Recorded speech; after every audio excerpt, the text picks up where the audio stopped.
Good day mga ka-idol, update tayo sa PBA at ayon din sa ating insider, si Muala Tautua ay humihingi na ngayon ng trade negotiation. Gusto nang lumipat ng ibang kupunan.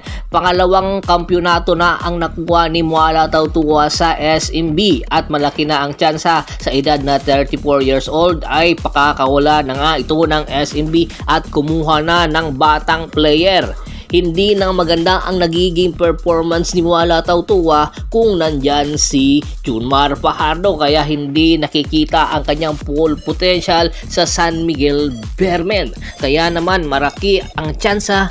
Ayon sa ating insider, hinahanapan na nga ito ng isang kupunan na pwedeng makatulong siya at kukuha sa nasabing kupunan ng mas batang player na makakatulong din kay Junmar Fajardo. At ayon nga sa ating insider, isang kupunan daw ang gustong kunin or ibigay si Muala Tautua. At dahil na rin meron itong batang player na kahalintulad ng laki ni Muala Tautua na pwedeng mag-complement kay Junmar Fajardo.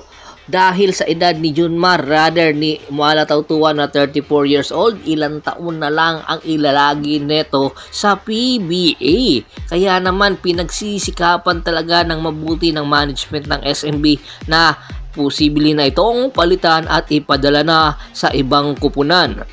At ayon nga sa ating insider, ang Converge Fiber Xers ang gustong puntahan ni Muala Tautua at kunin ang nasaming big man na si Justin Arana.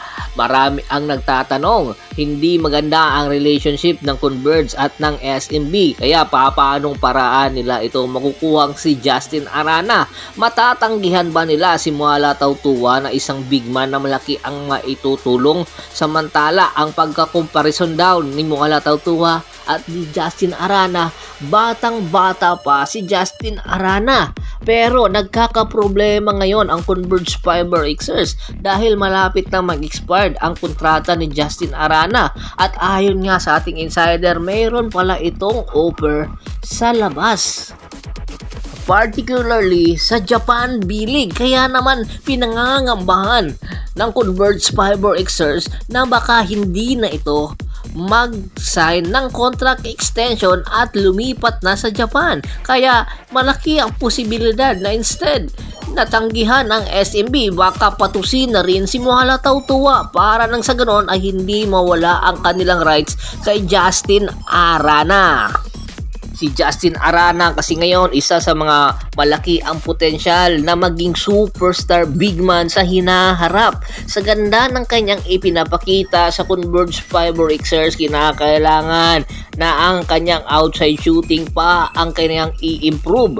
Pero pagdating sa ilalim ay dominating ang kanyang performance. Kaya naman ito tinitingnan ang posibilidad ng San Miguel Bearmen. Pwede nila itong maging 1-2 punch combination ni Junmar Fajardo habang nandyan pa si Junmar Fajardo at pahinugin ito sa San Miguel Bearmen. Kaya sina Muala Tautua at Justin Arana, kung magkakasundo ang San Miguel at ang Converge Fiber Xers, malaki ang maitutulong ng bawat player at bawat kupunan na posible nilang paglipatan. Kaya inaabangan na ngayon kung ano ang magiging desisyon ng Converge Fiber Xers. Ano sa tingin nyo? Dapat ba ituloy ito ang trade negotiation na nagaganap? Komento na sa baba ng video at pag-usapan natin yan. Once again, this is Percival Monteron at your service. Don't forget to subscribe my sports channel at don't forget to click the notification bell button para maging updated palagi sa kwentuhan. At bago pa man natin tapusin ang ating kwentuhan, shoutout muna tayo sa ating mga solid na followers kay Kagawad Kat sa kinudukusin ng Hagonoy Bulacan, Jan David Gulapa, Ronald Bersobedad,